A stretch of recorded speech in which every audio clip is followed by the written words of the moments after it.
സ്കൂളിൽ പോയി ഏതോ ഒരു അപകടത്തിലങ്ങ് മരിച്ചു എന്ന് പറഞ്ഞു കളയരുത്. അക്ഷരം തെറ്റാതെ പറയണം, ഈ കഴിവുകെട്ട് ചത്തുപോയ സിസ്റ്റം അവനെ കൊലയ്ക്ക് കൊടുത്തതാണ്. ലജ്ജകെട്ട അനാസ്ഥയുടെ രക്തസാക്ഷിയാണ്.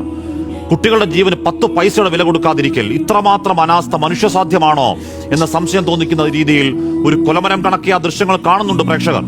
100 കണക്കിന് കുട്ടികൾ പഠിക്കുന്ന തേവലക്കര സ്കൂളിലെ മോന്തായത്തിന് മുകളിൽ തൊട്ടില്ലെന്ന മട്ടിൽ ഊഞ്ഞാല് കണക്കെ തൂങ്ങിയാടലാണ്. മാരക പ്രഹരശേഷിയിൽ വൈദ്യുതി പ്രവാഹമുള്ള ഒന്നല്ല, ചേർത്ത് കെട്ടിയ 4 കറണ്ട് കമ്പികൾ.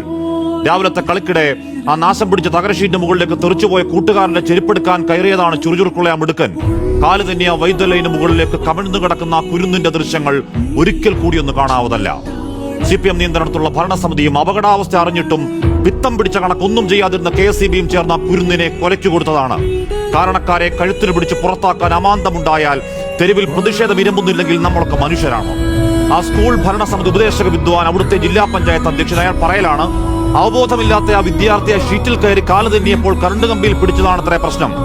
മരിച്ച കുട്ടിയെ കുറ്റക്കാരനാക്കുന്നോ? മനുഷ്യത്വമെന്ന വാക്കു കേൾക്കാത്ത നേതാവെ നാക്കു വളയ്ക്കാൻ ഉളുപ്പുണ്ടോ? ന്യായീകരണത്തിന്റെ ആദ്യ ഡോസയായിട്ടുള്ള ഉടൻ വരും ഒറ്റപ്പെട്ട സംഭവം. 2 നാൾ കഴിഞ്ഞാൽ കേൾക്കാം മരണവ്യാപാരികളുടെ ആഭാസ നൃത്തം, സർക്കാരിനെതിരായ ഗൂഢാലോചന, വലതുമാധ്യമങ്ങളുടെ എന്തോ മണ്ണാങ്കട്ട, കാൽക്കാസിന് വിലയില്ലാത്ത സൈദ്ധാന്തിക വിടുവായത്തങ്ങൾ. മാറാത്ത ഫോർമാറ്റാണ്.